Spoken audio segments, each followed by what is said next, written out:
Hi, creepy people. This is Greg. Sarah. I'm Sarah, and we are coming to you from our magic yellow couch. You've probably heard of it. I've heard of it. I moved it.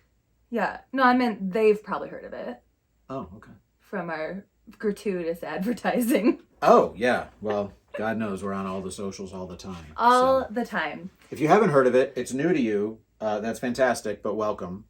So, the Magic Yellow Couch. Yeah, and so today we are in a place where monsters really do exist to discuss this book called Monsters Really Do Exist by David B. Harrington. And get the author's name on the bottom there. Okay. Okay, so David's been super kind and sent this book to us, and we have been reading through it, and I just want to talk a little bit about it today, kind of share some thoughts and perspectives on it, kind of have a little bit of fun with it, and we've got a few other authors that have sent us books, and we're working through those too, so we'll be posting some other videos coming up soon about those, but this is our first one with David and his book. And on the yellow couch. And on the yellow couch, which I am going to find a way to turn into a drinking game. Monsters Really Do Exist, David B. Harrington. David's book is available on Amazon or... He's also offering autographed copies on his Instagram. Oh, very cool. Yeah, I noticed that he's been posting about that. You can actually reach out to him on his Instagram. We'll have it linked in the comments below. But his Instagram's named after this book. It's easy to remember. It's at Monsters Really Do Exist. And he says just reach out to him. Yeah. And you could just ask him. Very cool. Like, I kind of want one. Well, we kind of do have one. But David has a second book that is also available on Amazon as well called, I'm going to cheat and read because it's a bit of a long title, Inclinations, Mystical Visions, a collection of apocalyptic visionary fiction. And David has a background because you had a chance to kind of have a little chat with him. He was really nice and kind and gave us some background on him and what he's done before this and what he's doing currently and going forward. And one of the things he told you was that he has a background in working in the intelligence industry or the intelligence field, right? And as a private investigator, which is very cool. Very cool. And, yeah. I hope that his other book, Inclinations, maybe plays off of that, and that maybe those short stories in that book are based on real life experiences he's had working as a private investigator. Or especially if it's mystical visions, apocalyptic visionary fiction. Visionary, is that like psychic visions? Could be. Like, what if he's psychic? What if he's a psychic private investigator? Why didn't you ask him that question when you talked to him? I should actually add that to my default questions that I ask all authors. Are you a psychic? I do ask them if they have pets. I think you might be disappointed in the return on that answer. Are you psychic? Do you have any supernatural abilities? I mean, it can't hurt to just ask, and then you know. All right, so Sarah, here's where I want to start with this. Okay. Because you read this guy cover to cover. Yes, sir.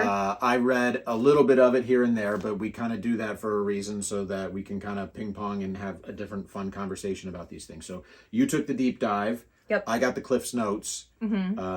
Cliff's Notes are not available on Amazon for this book, though, so sorry, that's a bit of a misleader.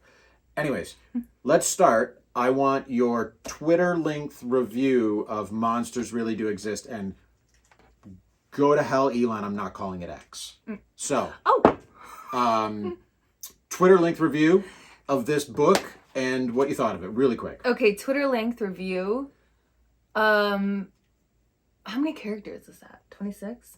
I'm not going to go through and count. So okay. The point is keep it short. Okay, Brevity. Babes and Monsters.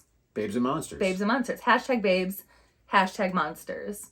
What I love on the back of the book is a blurb, and it says, this is a semi-cohesive collection of supernatural tales that is a little exotic, slightly erotic, and totally neurotic. So my question for you, Sarah, is, of those three things, exotic, erotic, and neurotic, what's the best of those three in this book? Exotic, neurotic, erotic. I would say exotic. Okay, why?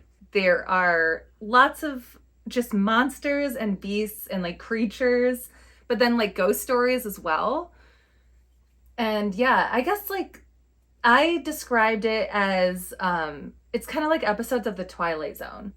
Like every story is kind of like an interesting anecdote. Little story that stands on its own. Sure, yeah. And I think one of the things that I took from it, and this kind of lines up with like Twilight Zone in a way, is a lot of the stories kind of have some of those O. Henry style endings, sort of like surprise, turn of fate kind of endings to them. And I thought that was really cool, and I would be curious if we were to actually talk to David again, if he felt like O. Henry and that his particular style of writing and the way he wrote endings and things like that, and if they influenced him in any way, or if he's a fan of his writing as well. So the Twilight Zone is an interesting corollary, I think, for a couple different reasons. If monsters really do exist, which one from this book is the most wicked? Is the most wicked? Yeah. I actually took notes as I was reading. Copious notes. So there's certain... I always take notes in all the books that we read because I'm insane. The most wicked. I really liked Girl on the Number 9 Bus. Mm-hmm. And I think I would say that she was the most wicked because it was a very similar story to the not county, the zoo one, the Metro Zoo. Metro Zoo at the very end there. Yeah, it was very similar to that. Like, he was on this bus and he sees this girl and she's very like mysterious and like clearly looking at him, and then she's like supernatural, like she writes on the window and stuff.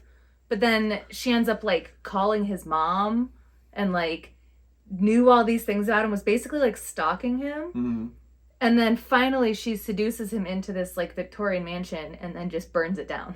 Oh, it's a little bit like how you and I met. It's exactly how we met. Minus the pyromaniac part of it. Yet. Yeah. Yeah. Well, you got to just build up to... But yeah, they're going to think I actually stalked you. We're going to build up to the immolation. I think one of the really fun things about a book, especially a book that's a collection of short stories, are the titles. And David's got some really, really good and interesting ones here. Walrus in a Brothel happens to be my favorite. But what I wanted to do, Sarah, was ask you about a few of these other ones. Like when we first got the book, we both have an addiction to salt in our food and maybe even oversalting things. So I look forward to dying of hypertension one day soon. But until that day, David has 2 chapters, Salt Creek and Uncle Salty. And we both picked those out and we're like, those will probably be the stories that we start with. You were very excited about Uncle Salty. That's correct. You had a theory, and that Uncle Salty was a person and probably had an interesting backstory and all those kinds of things. So I ask you, were you disappointed to find out Uncle Salty was a boat? It was a sinking ship. Still a boat. Yes. Not factually incorrect. Yes, because I think Uncle Salty does exist as a character in my mind now. Mm-hmm. Yeah. And I'm picturing like a big bulbous note, like someone who is like clearly drank a lot of alcohol. You know, like people who have alcohol addiction have like nose they have issues. The it's like a blood bloated, vessels. yeah, blown blood. Yeah, so that's I feel how Uncle Salty is. So another chapter is titled County Library. So Sarah, what's happening at the county library? Can I get books there? Can I rent old VHS tapes? Can I get magazines, old episodes of Vogue maybe from 1992? Are you talking about our county library? No, this county library. Can I get books and VHS tapes? Yes, you can. What's happening? The county library in that story is your standard old county library, and here at Wicked Words we are strong advocates for the library. Yes, so love your local just want library, to take people. the time to say, please go to your local library. But yeah, no, that's just kind of the location where he meets a character who ends up being a bit of a succubus. Okay. Is that what it's called when they're like seductive women that kill, I believe like that's lure exactly men what to they're their... called. Yeah, okay. Yeah. So that's what she is. And she does like belly dancing. Yeah, and like drugs him. Interesting. Does she... No, I'm not going to ask that question. Wait. Go for it. We'll save that for the other side. We can edit it. In a fun bit of literary crossover, right now in our book club, yes, we are reading The Dead Take the A Train, which That's we right. will be talking about very soon. Very soon, on yeah. our Patreon, because we're actually wrapping that book up this week. So The Dead Take the A Train is what we're reading in the book club right now. Right. David has a chapter or a short called Girl on the Number 9 Bus. Yes. So, as a passenger, do I want to take the A train or do I want to take the number 9 bus? I want to take the number 9 bus. Okay. And so would you? Yeah. Well, actually, maybe not for you. I think that it's haunted by a woman who kills men. Oh, yeah. Hard pass. Who should read this book? This book is for monster lovers and salamander lovers. It's great for if you want some like quick reads. So like it's, a quick few pages that you want to just be entertained. Some stories are like 3 pages. Right. It's just really quick, fun little reads. And it's perfect for if you have to go to the DMV anytime soon and have to just sit there and, you don't. You're really doubling down on government agencies today, huh? You're taking shots at the bus and now the DMV. Oh, shit. Yeah. It doesn't matter. Everybody knows what DMV says. Anarchy. What are your favorite parts of this book? What really spoke to you? What'd you like the most? My favorite story was that Magona Beach one. I don't know. I thought that one was the most like imaginative and like interesting one, and like everything was described really, really well.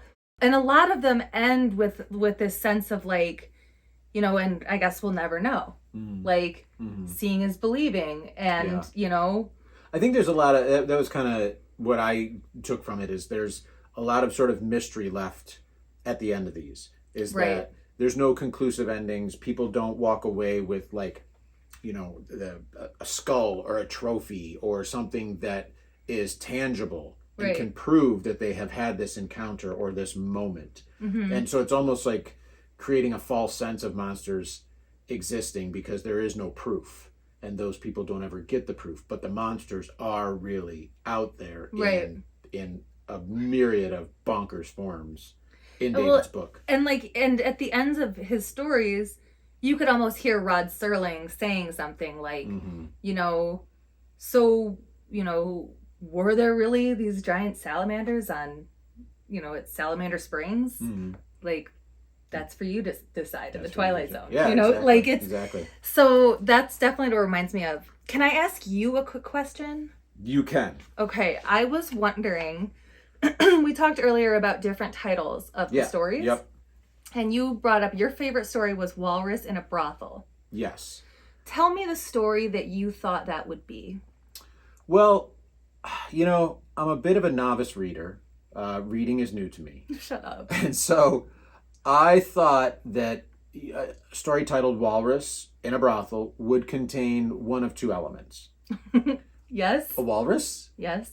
Or perhaps, and I'm going out on a limb here, a brothel. Okay. Talk to me about the walrus in the brothel. I would love to, but there weren't any. Monsters really do exist. This was a really fun book. Yeah. I really enjoyed it. It's great for, I was going to say it's great for kids.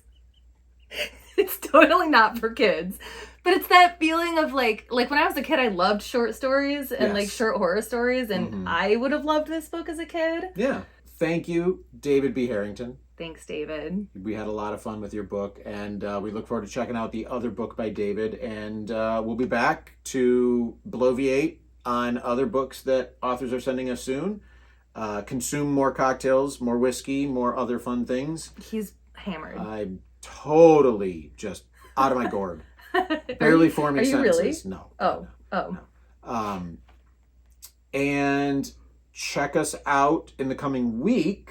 We will be doing our final book review for The Dead Take the A Train, which is our book that's ending in our current book club. And then we are starting, I don't know if we can announce what the next book is. We can't. I was going to say, it's a surprise. We have another book coming up in our book club that we will be talking about shortly thereafter, and we'll be releasing that information soon. That's right.